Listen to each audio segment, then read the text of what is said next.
Comme chaque année, le Grand Magal de Touba pose des défis sécuritaires. C'est la raison pour laquelle,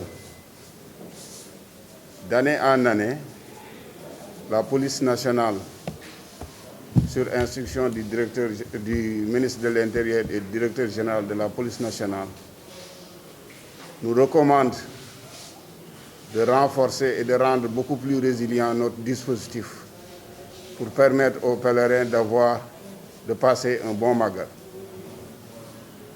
Le dispositif qui a été mis en place pour cette année, il faut le souligner, constitue une montée en puissance par rapport à ce qui a été fait la dernière fois. La dernière fois, nous étions à 2093 fonctionnaires de police. Aujourd'hui, nous sommes à 2570 fonctionnaires de police. Et ce dispositif se prolonge dans le temps. C'est avant, pendant et après le Magal.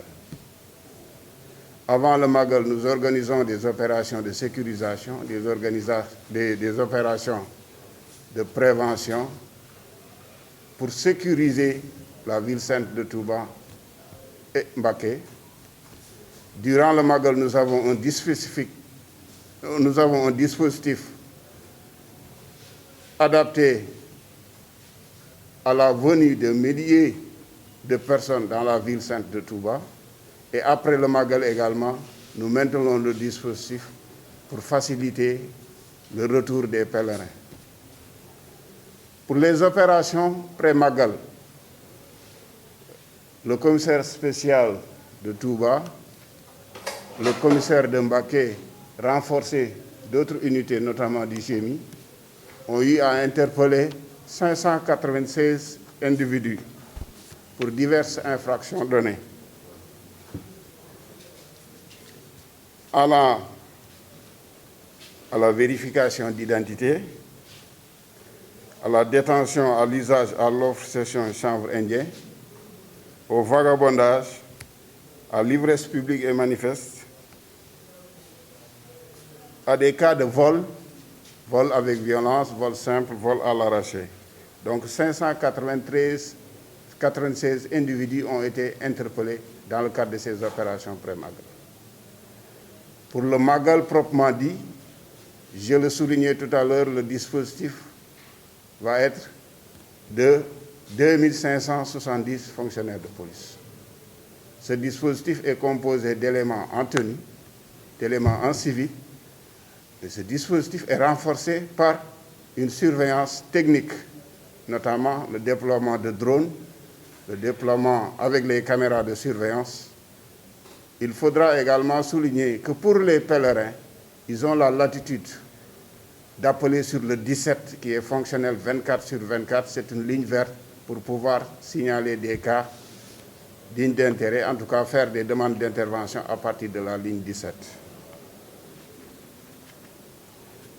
Donc pour le dispositif après Magal, nous allons maintenir ce dispositif-là en fonction des réalités qui vont prévaloir à la fin du Magal. Donc nous avons quelques postes avancés au niveau de la ville de Touba. C'est le poste Mbaria, rond-point Darou Mousti, Guédé, Kër Serigne Abdoulahat, Garba et postes contrôle. Donc c'est un maillage qui permet aux populations, aux pèlerins, de pouvoir s'adresser à la police, de n'avoir pas à parcourir de longues distances pour faire appel à la police. C'est un maillage qui permet un peu d'être beaucoup plus à proximité des populations, de faciliter en tout cas les interventions de nos services sur le terrain. Également, nous pouvons souligner qu'il y a beaucoup de patrouilles de sécurisation sur le terrain permettant aux pèlerins effectivement de vaquer à leurs occupations tranquillement pour les sécuriser. Nous avons également un dispositif fort de régulation avec la compagnie de circulation qui est déployée à Touba pour permettre aux pèlerins de pouvoir se mouvoir sans difficulté majeure. Donc, grosso modo, voilà un peu le dispositif tel qu'il est articulé au niveau de la ville de Touba et de Mbacké. Et ce dispositif-là également, il faut le souligner, est déployé jusqu'à Diourbel, Bambey et autres, les localités agglomérées, les autres localités du pays. Notamment également dans les autres villes où on a donné instruction à la police nationale de faciliter le déplacement des pèlerins vers la ville sainte de Touba. Je vous remercie. Suñu mbokku journaliste yi maa ngi tudd commissaire divisionnaire Ibrahima Diop, directeur de la sécurité publique. dama bëggoon rek comme niñ koy defee chaque année waxtaan ak suñu mbokku presse bi ci dispositif bi nga xam ni police nationale moom la teg pour sécuriser Grand Magal de Touba. liñ ci bëggoon préciser rek mooy am na loo xam ni commencé nañ ko liggéey bi commencé nañ ko avant màggal gi di ñëw bu màggal gi accès liggéey bi day continuer bu màggal bi jeexee aussi liggéey bi day continuer avant màggal bi di ñëw commissariat spécial bu Touba ànd ceeg commissariat urbain de Mbacké ak renfort ñoom yi nga xam ni jotoon nañ ko yu jóge Dakar te ñooñu waa groupement mobile d'intervention bokk ci ak yeneen unités yi def nañ ci liggéey bu mucc ayib jàpp nañ ci lu ëpp ci juróomi téeméeri nit yoo xam ne ñii ñu ngi leen jàpp ci ay affaire drop ñii ay affaire këf alalu jaamur ñii ay affaire sàcc alalu jaamur lu ànd ak violence ak yeneen infraction yoo xam ni dañ koy bañ fii ci dëkk bu tedd bi. ñaareelu pàcc bi mooy màggal gi proprement dit bu ñëwee dañuy gën a renforcer dispositif bi nga xam ni moo fi nekkoon dispositif boobu tey mi ngi toll ci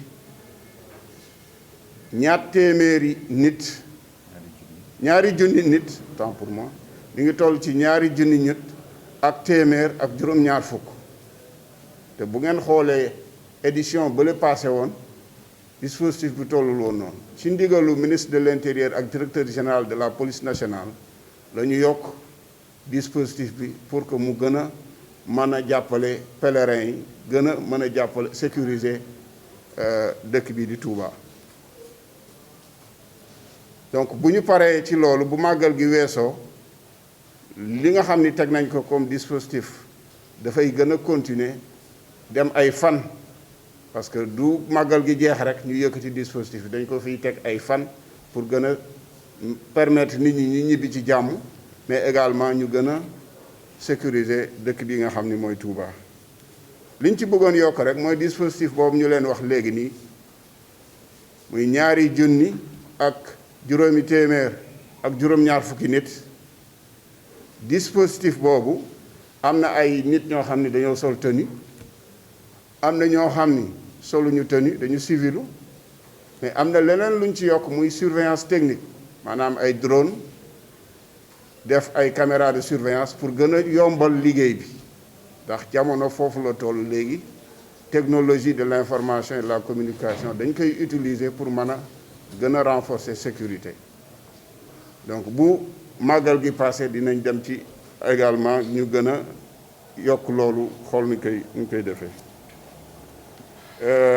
def nañu ay postes avancés ci biir dëkk bi mën nañ ci citer Mbaar ya rond-point Daaru Musti Daaru Xudus kër Serigne Abdou Lahad gaar ba ak poste contrôle foofu yëpp ku soxla police boo fa demee di nga fa fekk poste avancé bu police nationale mi ngi foofu. fa nga naroon jóge foofu di ñëw ba commissariat spécial wala di dem Ndaamatu wala feneen pour def déclaration mën nga dem foofu wax leen kat ñoom dinañu def li nga xam ni boo ñëwoon fii moom la ñuy def. donc loolu pour yombal nit ñi ñu am accès ci police fu ñu mënti nekk.